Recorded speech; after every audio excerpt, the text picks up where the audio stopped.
One of the first, I think, 10 games I got with my Atari 2600 when we got it for Christmas was Yar's Revenge. And I played the shit out of Yar's Revenge. I love that game so much. And it wasn't until years later that Star Castle was also one of my favorite arcade games, but it wasn't until years later that I found out that that was like Howard's reimagining of Star Castle for the Atari 2600. But I loved it even more than Star Castle, partly because I didn't need quarters and I could just play it endlessly. But also, that was one of the very first, that game contained one of the very first Easter eggs. Now, I guess that's the very first game that had the programmer's initials or identity hidden in the cartridge, right? Yeah.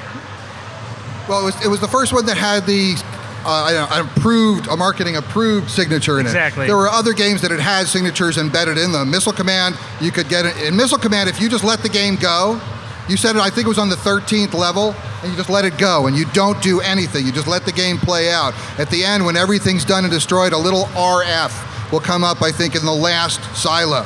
And that is for Rob Fulop, the guy who did Missile Command. Awesome. But yours was not subversive, is the key, right? 'Cause like you were like, okay, Atari knows about this, and we'll wait and see what people do with it. It was totally approved. But there was still no credit for the credit in the manual or on the cartridge anywhere for the programmers, really, right? Well, actually, Yar's Revenge had a lot of firsts. All right. And one of the firsts for Yar's Revenge was it was the first Atari cartridge that went out with the name of the programmer on the box. It was the first one like that. I said to them, well, how come I'm not getting the credit for the comic book? Because I wrote that story too. Yeah. And they said, you can choose. You can have credit for the comic book or credit for the game. What do you want? So my choice was clear. So Yar's Revenge was your first game, and then second game was Raiders of the Lost Ark, also one of the best games, best adventure games, period, but best adventure games for the Atari 2600, I think probably my favorite. And Easter eggs hidden in that as well. All of these Easter eggs in Howard's early games, along with Warren Robinette's Easter egg in Adventure, finding those when I was a kid just blew my mind and led directly to the inspiration for Ready Player One. So Howard and Howard hiding Easter eggs in his game ended up having a profound effect on my life. So I'm kind of blown away that I'm on a panel with him right now. But and as I mentioned in the document, how many of you guys have seen Atari Game Over, the documentary? Oh, you're all my people. So you guys have all probably heard a lot of these stories. So we'll try to tell stuff that we didn't tell in the documentary. But but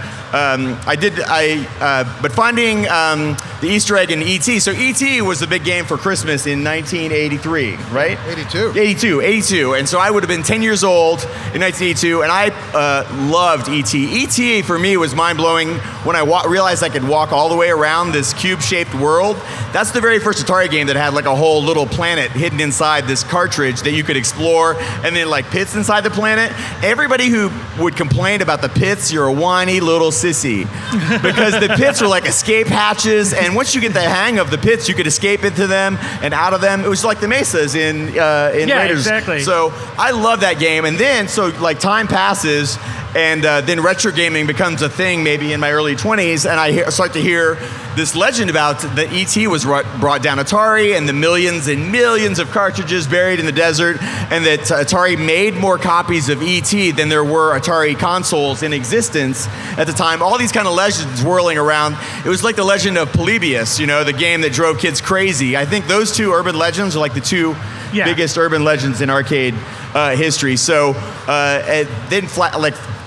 so if you flash forward, I want to say to the late 90s and the early days of the internet and the birth of Atari Age and Atari Age's forums, one of the oldest threads, and probably still the oldest and most posted thread on the Atari Age forums is all about the Atari graveyard and whether or not it existed. And once that got really interesting was when kids in Alamogordo who had grown up there started to post photos of their cartridges that they had found, and newspaper clippings of the local dump here utilized that famous thing. There was all this evidence that it had really happened and it wasn't an urban legend.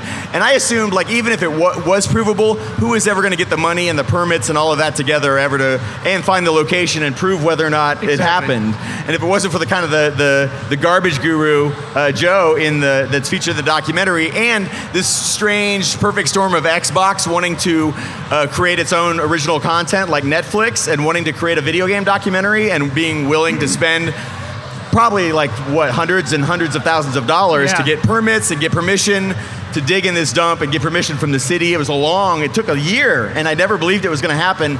And then it happened right as Zach Penn, the filmmaker, was getting hired to work on the Ready Player One screenplay. So he called me up and just to get to know me, and also say, hey, I'm making this documentary, and you seem like kind of an Atari expert. Do you want to come and be in the documentary? And I'm like, yes, this is my one chance to be an expert. I am an expert about Atari games. It's like my one chance to be like a talking head at a documentary that I'm an expert about. So I was so excited to go down there, and I looked forward to it for like 3 weeks. I was working on my new novel, Armada, and I just stopped for like a month to go to the Atari graveyard, just stopped working completely, and took a working vacation to go down to a landfill in Albuquerque with these guys. But that was when I got to meet Howard, and Mike and I had already met because Mike had helped me make the Sax Atari game for the Ready Player One contest that we did for the paperback. So he and I already knew each other, and Mike and I, independent, we didn't plan it. We just both showed up in red Elliott sweatshirts. Hey, you got the same idea as I did. And so we were so excited to be down there. That was like, but I'm going to stop talking and let you guys tell your experience. Yeah, because the connection I have is a little weird too, because like independently I didn't even know Ernie was involved, but yet we worked together on some stuff until we started talking about it, and it's like, wait a minute. And I think you were like, I don't really want to say so who's working on what for a screenplay or thing, because you got to kind of keep that tight-lipped. But my connection, I advised on the Smithsonian Art of Video Games exhibition, and I spent a lot of time trying to preserve classic game prototypes and that sort of thing. And a friend of mine, Gary Witta, who's also a screenwriter, was asked to be part of this documentary. And when he was being interviewed, he was talking to Zach. I said, Zach, have you not talked to Mike Micah yet? Like, you need to talk to this guy. And so I get this call out of nowhere, and I'm like listening in on what they're talking about. And they said, like, well, Howard's going to be involved, and it's about E.T. And like the first thing that flashed in my mind is I go back in time when I was at Next Gen Magazine, Howard, and I remember we really wanted to make sure that people knew the E.T. story proper back then. And I went back even further when I was a kid and I was hacking Game Boy, and the first game I ever made, like professionally, was a version of Yar's Revenge. And at first it was just this fun project. I'm like, what game should I make? And my favorite game as a kid was Yar's Revenge, so I'm going to make this. So I started posting online, early internet times, posting online my progress of this game. And somebody out of the blue emailed me and said, like, Howard's email address is out there. You should write him and tell him what you're doing. So here I am, just this kid just in college, I think. And so I cold email Howard.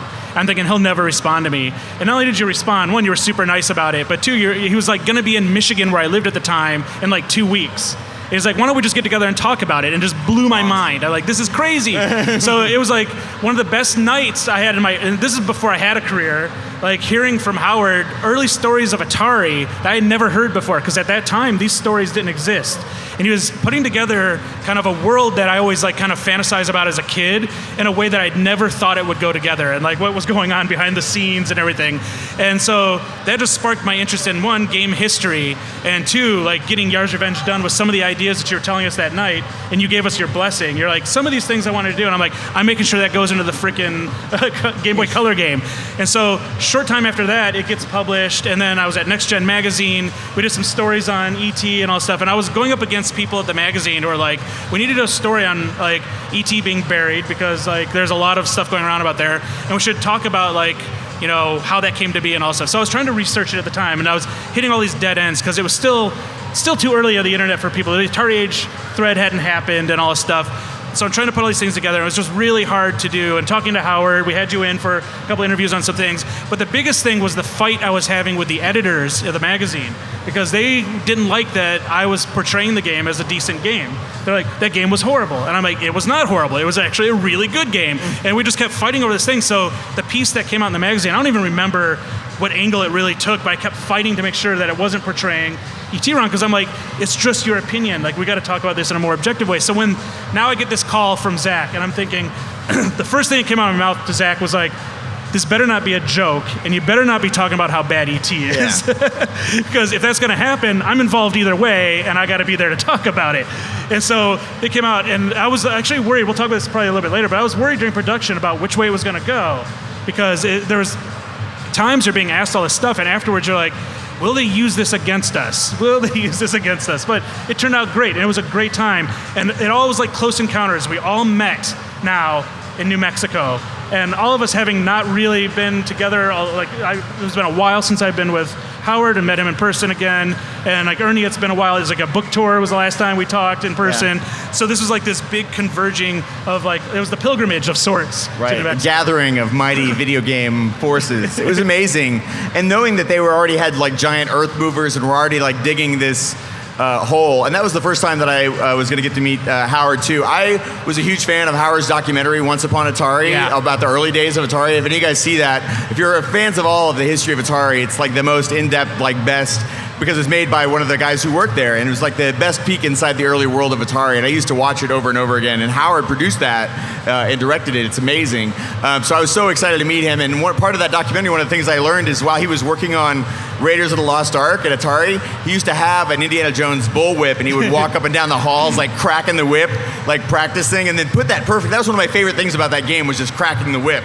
Running around and cracking the whip. So when I found out that he really was doing that in the halls of Atari, I went and bought an Indiana Jones whip and brought it to the dump to give to him at our Indiana Jones adventure. I also did this mashup of like E.T.'s like Elliot's bike riding across the sun while Indiana Jones and the guys are digging in the sand. It was like, that was the spirit of the whole thing. It's like all this weird. This is before I knew Steven Spielberg was going to make Ready Player One too, so I was already just geeking out, riding in a DeLorean, taking E.T. Oh, I brought E.T. by the way that we took that's in the Atari documentary in the DeLorean. He's over there where we're going to be signing, so you guys will be able to take pictures of the E.T. that I brought in my DeLorean to the dig. And also, Game Over Video Games, before I went to the Atari dump, they gave me every one of Howard's games that they had in stock, and I took them all to the dump. I put Atari Graveyard dirt on them there at the graveyard in my DeLorean, and I brought them back here to Austin, and I have them here. And so I have about 100 Atari Graveyard cartridges that they're not buried there, but they've been to the dump and back, and they have dirt on them, and we'll give those out to you guys when we have a signing later on. Go ahead. Excellent. I was going to say, first of all, it's humbling for me to be standing here between one of the premier online game developers today to think that I had something to do with launching that career is cool. And a two-time New York Times best-selling author. This is like thrilling for me. I love this. When Ernie gave me the whip at the thing, it was good because my old whip is actually wearing out. So I was finally able to retire that and go. But it really cracked me up because it reminded me of one of the great whip moments. Because I really did, like for breaks and stuff to kind of clear the air, I would walk around, I would snap it. It was a real bullwhip, and it was loud. It was like a gunshot. And when marketing people would come to engineering sometimes, just sort of look around, which they called like going to the zoo, I would sneak up behind them and I would crack the whip. That was one of the things I did to improve interdepartmental relations. But there was a film crew that came through once. There was a news crew that came through, and they were shooting stuff in one of the labs, and I happened to walk in with my whip, and there they were, and I'm standing there.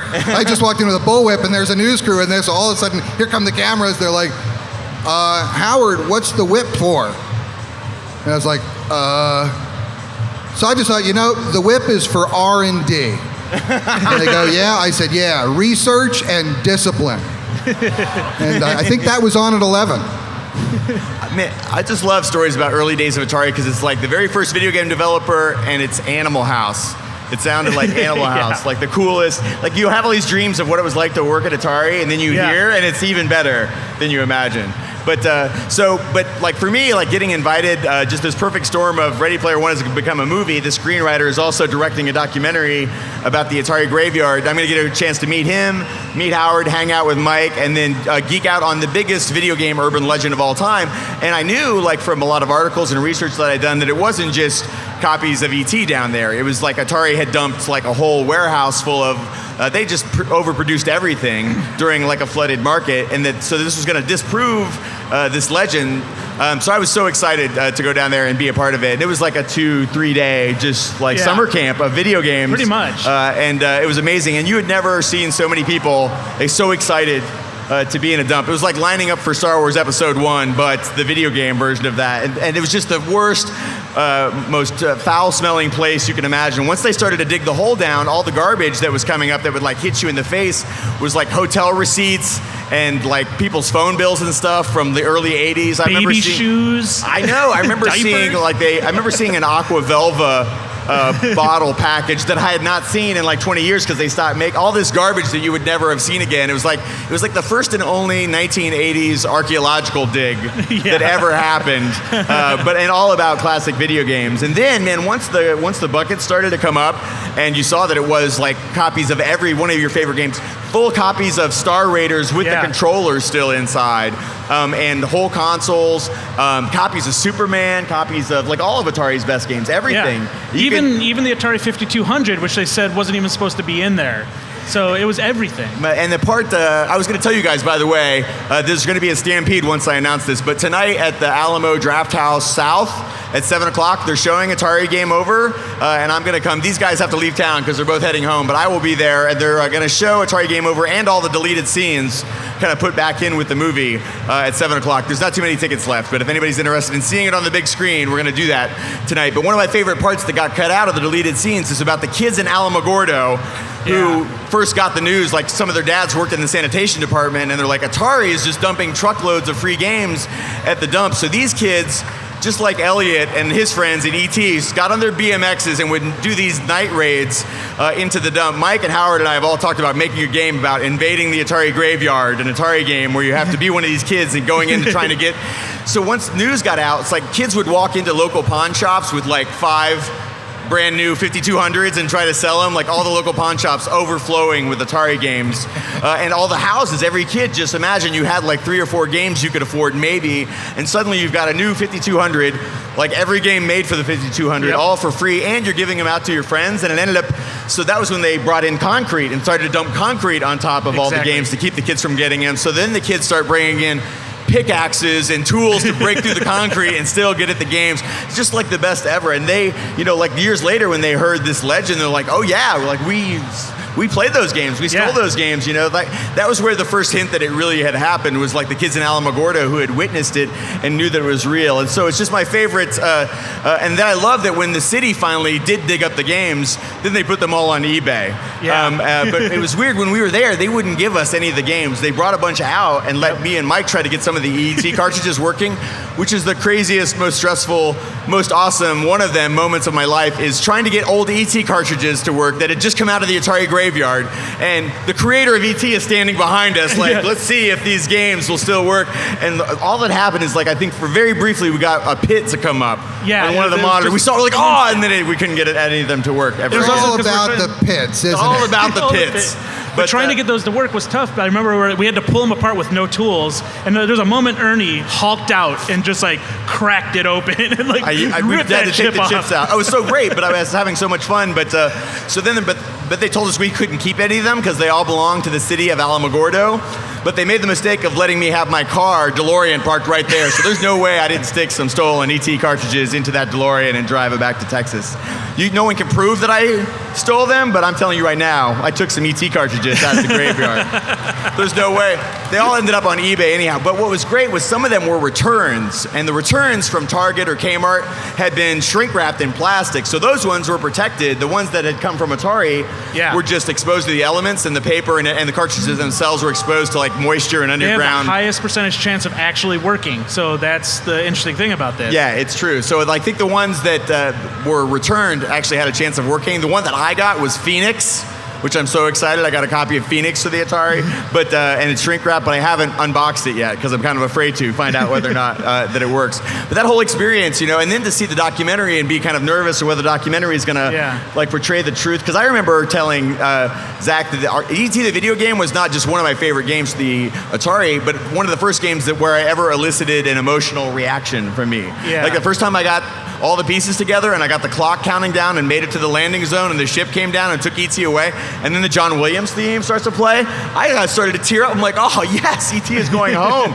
So years later when I heard... Are you serious? I'm serious, man. Like I was like, yes. Well, it's just like, it was like the movie. What you wanted from a video game is recreating that experience of like, oh, I helped E.T. get home. And it was me. I helped I helped that little bastard get home. That was me. I got those pieces. So, and it was like and I remember telling him that. I'm like, make sure you get that across, because if that game was a success with me, and it was, like, Howard was successful at what he was trying to do, create the first video game that had like elicited an emotional reaction from the player, and it did for me, which is why I was so offended later on. People like, oh yeah, worst game of all time. And whenever you ask them, well, have you ever played it? You start asking them, well, like, how do you find the phone pieces? And you get down, you realize they don't know how to play the game. They've never played the game. Exactly. They're just parroting this lie they've been told for decades, year after year. E.T. the worst video game of all time. So that was like what was so great about it. It was a chance to get on camera and say that's a lie, because I would always use is Custer's Revenge. Yeah. I was like, okay, tell me Custer's Revenge is a better game than E.T. Oh, yeah, no, right, it's horrible. It's the worst thing that's ever happened to Atari. Yeah. So that, I mean, clearly it's just a lie that got propagated forever. I was actually solicited to do the porno games at the CES of '82 in January in Vegas. They had a separate tent where they had all the porno game companies and stuff. The porno companies, they wanted to get into gaming too. They go, hey, do you want to come do a game for us? I'm so glad you never did that. Probably Such not. a good choice. But I have to say because that really was one of my goals. I mean, one of the things I did when I did E.T., because I believed I could do anything when I was doing E.T., and I really believe I wanted to do a game that had emotional tone, that had the characters and would interact and stuff, which is kind of crazy if you think about it in the 2600. But the idea that it actually did that for anybody is like incredibly gratifying. Thank you. Thank you, dude. Like, you know how my first contact with Howard was on my website? I have a little picture bio that like kind of tells the story of my early childhood, and one of the things is like me standing outside, being forced to play outside when I want to be inside playing Atari. And it says, boy pines for the war of the indoors and Yar's Revenge. And Howard must have been Googling Yar's Revenge and found this website and emailed me and said, your website's hysterical, and I love that I helped inspire people like you. This is before I had written or published anything. He was just like digging on Yar's Revenge, like just putting out like good energy into the universe for as long as I've known him. So that's what's so gratifying to like see the finished documentary, and now like have, because like Mike says in the documentary, like Howard was kind of excluded from like the Hall of Fame of video game designers where he belongs. I don't know if there is one. We should open a Hall of Fame. There is. There is? Yeah, let's burn the place down. We should do a petition. No, we should. Oh, dude, petition. All right, that always works. Or just kickstart a like demolition project. Yeah, if they exactly. don't, one or the other. But well, I want to say for the record, I will not block any attempt to do this. I just want to say. You shouldn't, right? That would be the ultimate vindication, is to get E.T. recognized as one of the greatest and most innovative games for the Atari. Yeah, and the first one to create a whole like standalone world that you could walk around. Yeah. But like it's funny, we talk about like Howard, you were so nice even early in my career, and you're always giving. If I ever called you or emailed you, you were there to help all the time. Like it was amazing. And it was amazing that day emotionally with everybody there. And like that Lawrence of Arabia moment when you're looking at the sandstorm that was happening and seeing a line of people coming to show up. I mean, that must have been hard. I mean, how did that feel for you? I was emotional watching you be emotional, watching everybody else be emotional. It was huge. It was a crazy moment. Like I said, I mean, I've never seen people lined up to get into a dump. That was just an amazing thing. And I had a lot of trepidations that day, because one thing they didn't really put in the movie is that for 30 years, I've been saying I don't believe the legend. I never believed any of the cards were there. It didn't make any sense to me that a company that was failing financially would spend extra money to take stuff they want to dump and carry it out in the desert. Why don't you just open your doors and let people take it? Because who cares? You just got to get rid of it. So it was crazy. But what's interesting is the first time that I had ever said, yes, the cards are there, the stuff is there, was in 2012. It was it was like April or early May of 2012, almost exactly 2 years before the dig, when I was acting in the Angry Video Game Nerd movie. That's the only time before then I had ever said, yes, the cards are here. And I was thinking, God, I really hope the cards are there. I wasn't sure they would be. Because it didn't make any sense that they would be there. But, the thing is, when you really expect things to make sense, you're totally losing touch with Atari. Yeah, you're true. Yeah. And I was never so happy to be wrong in all my life. But it was funny because when I was involved, I'm like, I wonder how many people would be interested in this story. To me, it was the best story ever. But to validate that day, as everything's going down, I was getting questions. My phone was just going off nonstop. I'm getting text messages from people who want to know if anything was found. I was getting text messages from Jimmy Fallon, Tim Schafer, all these luminaries in television and game going, did they find it? Did they find it? Howard's game reached that far to so many people, and it dawned on me in that middle of that day that this was really groundbreaking for people. No pun intended. This was huge. Everybody wanted to know if there's going to, and everybody was rooting for Howard. It was awesome. Yeah. And now when you think about it, if you ask people, the majority, if you polled the entire world, what name a game for the Atari 2600, they're going to think of E.T. Yeah, exactly. E.T. is probably now the most popular game ever made for the Atari 2600. Not initially, but now the most well-known and the most famous. That's what's crazy. When the show aired, when I got a text from a buddy of mine, who's like, thank you for that documentary and being part of it and helping get that thing out there, because all these ET cards I've been trying to sell the last 2 years, I'm getting bank for now. Yeah. They went up in price, overnight. Everybody wants them. Are we allowed to let the audience take questions? I guess these guys have microphones, and they'll help you. If anybody has questions, the audience, just raise your hand, and we will give you the answers to your burning questions. Hi. Billy Mitchell definitely should be able to ask a question. Let's hear for Billy Mitchell. Oh, we got this guy over here. Have you ever considered to remake E.T.? Hold it closer to your mouth. Have you ever considered to remake E.T.? Do you ever continue to make E.T. No, remake. Oh, remake E.T. Oh, remake E.T.? Yeah. As soon as Spielberg redoes the movie, I'll definitely look at redoing the game. So. Do you mean correct the game, put on an updated version, or make another game?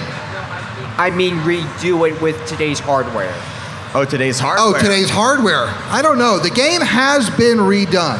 Really? People have actually put out updated, people have hacked the ROM and made tweaks, disassembled it, made tweaks to it, and fixed some things like the problem of falling in the wells and the sequence of how you run through the thing and where you lose energy and where you don't.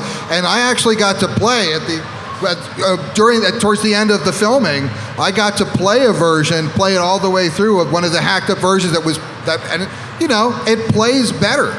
My feeling was, boy, I'm glad I didn't release that game instead. Because if I would have released that game, I don't think we'd all be here right now.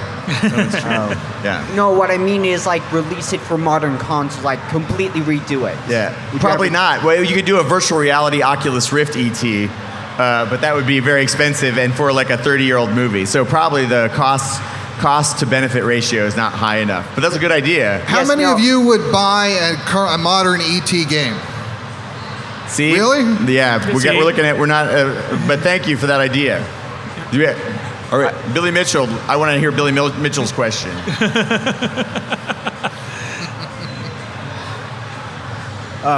Working at Atari and back then with technology, I know you had to burn ROMs before you could actually play what you had done.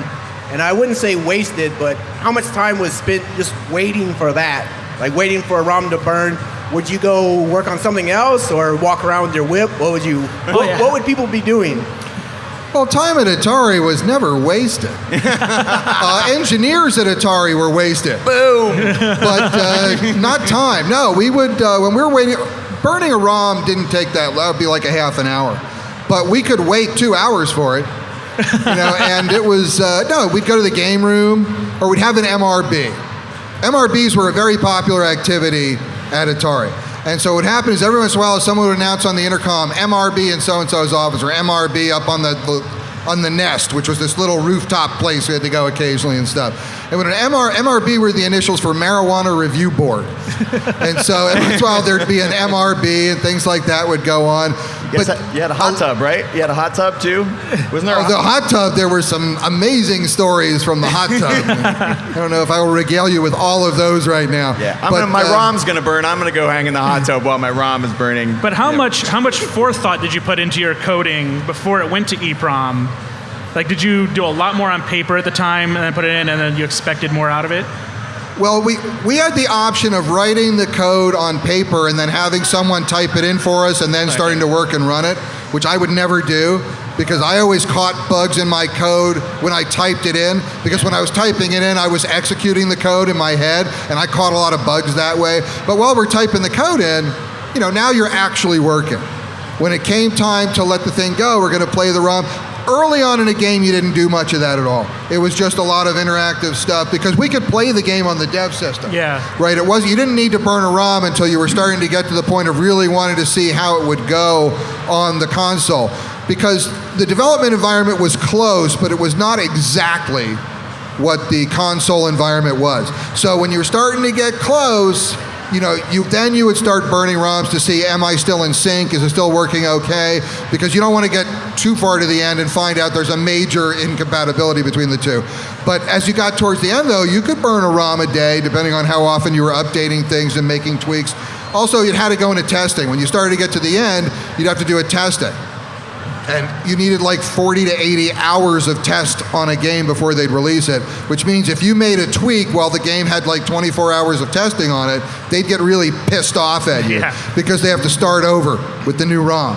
So you could always irritate testing. But I think that's a tradition that still stands in gaming. If my DeLorean actually worked and I could travel back in time, I would go get a job at Atari. That sounds like the coolest place ever to work. Me too. I know. Let's all go back right after this. Anybody else have a question? Have we cleared the room of questions? Should we just go? There you go. Oh, we got one over there. We got right one here. All right. This is regarding for the Ready Player One movie. Where can somebody go and audition for small extra roles or small roles for the movie? On YouTube. You should just go on YouTube and say, this is my audition. That's probably the quickest way to get into a Hollywood movie. No, I'm kidding. I don't know, dude. I'm just hoping they sneak me into the movie. I'm not going to get anybody else in. I'm just going to use all the juice that I have to get into that movie. But I don't know, man. There's no barriers to entry now. If you are an actor, performer, a lot of people are just posting their auditions online. And if they're amazing and a million people say, this guy's amazing, he should be in the movie, then you could do that. Right on. Thank you.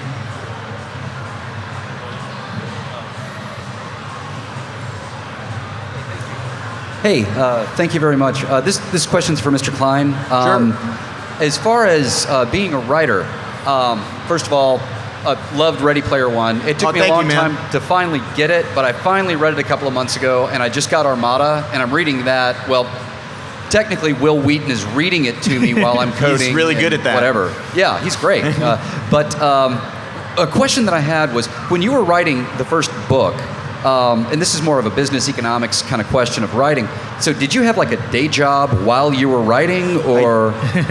I did technical writing and tech support. That's why there's a big chunk of Ready Player One that's all a rant against doing tech support. I was not a very good technical support rep. But while the whole time I was doing that, I was browsing pop culture websites and downloading, Stella emulators and running old Atari games. So much of the time that I spent working an office job that I was not happy, I was doing research for Ready Player One, without realizing it. I was working at CompuServe. Actually in Columbus, Ohio, which is why a big chunk of Ready Player One is set in Columbus, Ohio, because that was where I worked in a giant, Tron-like MCOM cubicle farm with the cubicles just stretching forever into the distance. But and it was really hard because I was working in front of a computer all day.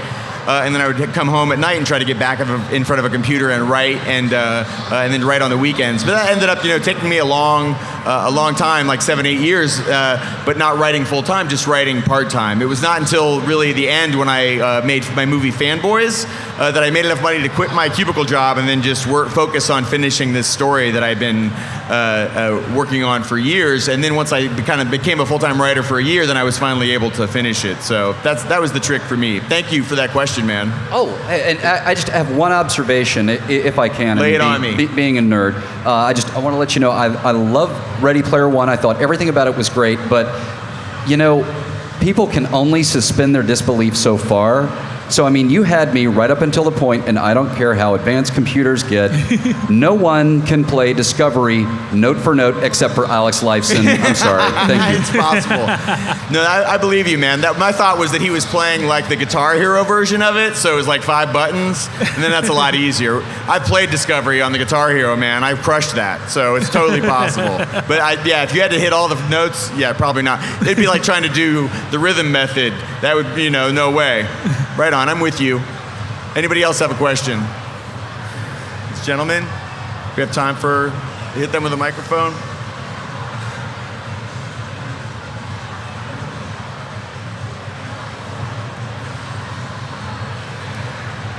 Hi, I'd like to ask, especially of Warshaw, but everybody on the panel, given that E.T. is regarded as being so-called worst game of all time, how do you square that, especially as a therapist, but everyone else, your perspectives on it, how do you square that with the vast interest in the game and the cult-like following that it has?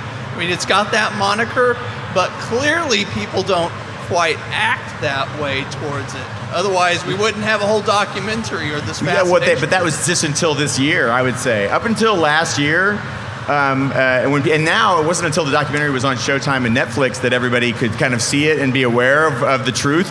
And it was because crazy, that very day in Alamogordo, all the news outlets from all around the world, it was the biggest news story in the world that day, and all of them were saying, the legend is true. You know, all the ET cartridges are buried in the desert. They didn't say that like only 1% of them were ET cartridges, and it was, Atari had dumped everything.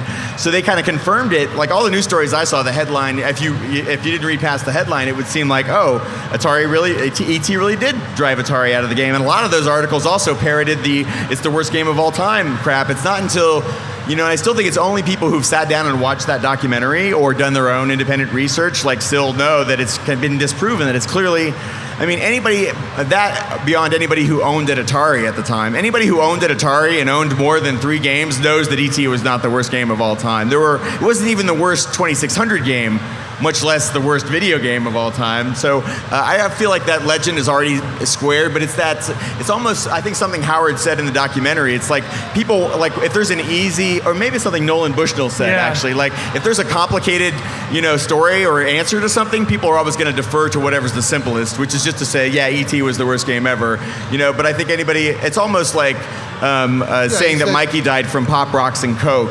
It's like an urban legend that is not true, like Polybius, but it's just whether or not you want to take the time to disprove it. But in terms of squaring it, you can look at E.T. as the worst game of all time. I think of it as the best 5-week development in history. And I'll put it up against any other 5-week game. But, I think it's an interesting question. How do I square it, the idea that something that receives this much attention and this much awareness is the worst of all time? So, well, the thing is, if you just say it's a bad game, then it doesn't get that kind of attention. The idea that it is the worst game of all time creates that attention, and it becomes self-fulfilling, so it makes perfect sense to me. And I kind of like it better when it is identified as the worst game as opposed to a bad game, right? But it's generating awareness, and it's generating interest, and so to have that kind of designate, to make something the worst, and to make it be, that's what legends are about, right? Legends aren't about conveying the truth, right? Legends are about activity and interest. When people used to march from town to town and the only news people had was what the minstrels came in with on their merry way as they went by, they were trying to hold an audience, right? And they wanted to entertain. And so how do you spend your time going from town to town? Well, what you do is you think, how can we make this show better so people find it more interesting, and how do we entertain ourselves? So the idea that it becomes the center of a myth, and like Ernie's saying, it's lore, it's legend. Look at Ready Player One, okay? That is a whole collection of lore and legends that are reconfigured and reformatted to tell a new story that I think is a fantastic story. I have to say, I really dug it. Thank you, Howard. But it's awesome that you can take the lore, every generation takes the lore they're given and produces the new thing. So what I did was I didn't realize I was doing it, but I was actually creating the basis for a very important function of social media 25 years later and 20 years later, and that is haters. Right, I created a vehicle for haters, and hating has come so into vogue that I just feel like I really facilitated that on some level. Yes. But it also helped. I've worked on probably 140 games since we first met. And all the while on small games, large games, whatever, there was always this fight about how much it would cost and how long it would take. The shortest cycle I've worked on was probably 8 weeks, which was brutal. And you'd always have these arguments of like, oh, you can't make a baby with 9 women in a month, you can't do it, whatever. But now that this movie's come out, it's so easy. I just say like, E.T., great game and all stuff like that, but you're telling me you have to make a game in like relative half time of that? what do you expect's going to happen? Like, no matter how good you are, no matter how good Howard was, 5 weeks is 5 weeks. Like, you did a miracle in that time that, again, nobody in the world could do. And like, now you have this great conversation with people, they get it too, and it's like, yeah, we probably shouldn't do this, or we probably should put more money in a longer time, and that sort of thing. So it's like, I have a point of reference now when I'm doing business development on these things. It's like, hey, come on, like, we need time. We all know we need time. Let's not mess around with this. Well, there's a classic rule of design, and what that is they say, good, fast, cheap. Pick two. Right? So Atari wanted it fast and cheap. And they got ET. Yep. Thank you guys so much. Oh, we have one more question? Yeah, one more question. Hey, so I'm reading about halfway through Armada right now. It's really good. Right on. Good work. Closer. Hold it closer. Oh, sorry. I'm about halfway through Armada right now. It's really good. And loved Ready Player One. I had a friend recommended earlier this year. Had a question though. The patches, the Atari high score patches. Yeah. Did any of the three of you? Well, I mean, probably not all three of you. But did you ever earn any of those? And which ones did you have? He's asking if any of us ever earned the Activision patches. Oh my That God. you used to be able to take a Polaroid of yourself with your TV screen and your high score for the Activision patches and send it in. And in Armada, that's part of a grand conspiracy to get the faces, the photos, and home addresses of all the best gamers in the world, because Activision would have been able to do that. But the only ones that I ever got were all the Star Master ones. And when you guys come over to the signing, I have my nerd jacket on E.T., and E.T. on his back has all my Star Master. Star Master had like 5. You could get different levels of Supreme Star Master, Wing Commander, and I got all of them. So those are the only ones that you ever get any Activision patches, Howard?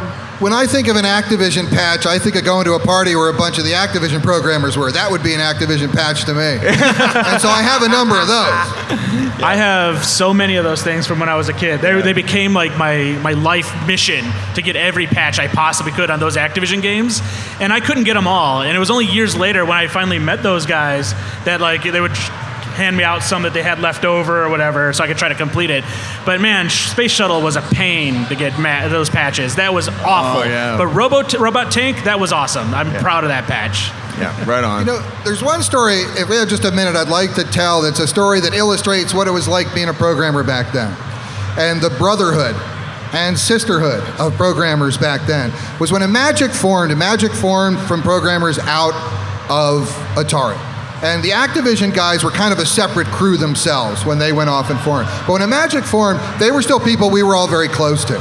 And so we used to do this thing occasionally that I could talk about it now. If it ever would have been talked about when it was going on, there would have been incredible legal repercussions. It would have been a problem. Because we could trust each other and we really enjoyed each other's work. And so what we used to do is there was about 3 of us from Atari and 3 of us from Imagic.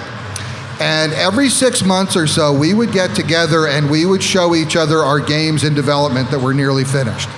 Now, if the brass at either company ever found out that was happening, oh my God, it would have been unbelievable. But they never did, because we all trusted each other and we knew nobody was going to steal anything from each other. But I'll tell you something else, is that when they would show the games, we wouldn't say who did what game. And we'd see if you could guess who did what game. And I could always tell who did what game because everybody signs their work. No matter what they say the name is on the work, everybody signs their work. And authorship and stuff was a big issue back then. But it was very interesting because if you know who the people are, you can identify the game they do because it just reeks of it. You can see it all over. Like anybody who reads Ready Player One, who knows Ernie, knows nobody else would ever have written that book. It's all about Ernie, because we always sign our work. And the idea that we could do that, while all the legal battles were going on, all of that stuff was going on, we could do something that would have made them shriek, just freak out. And there was never a worry about it, and there never was a problem with it. That's what it was like to be a programmer back then, is that what we were doing was more important than all the crap that was going on around it. And that was a really cool place to be. Awesome. Thank you guys so much for listening to us. We'll meet you over there and sign whatever you want to put in front of us. Blank checks, old Atari cartridges, and we have a bunch of old Atari cartridges that were at the dump to give away. So line up.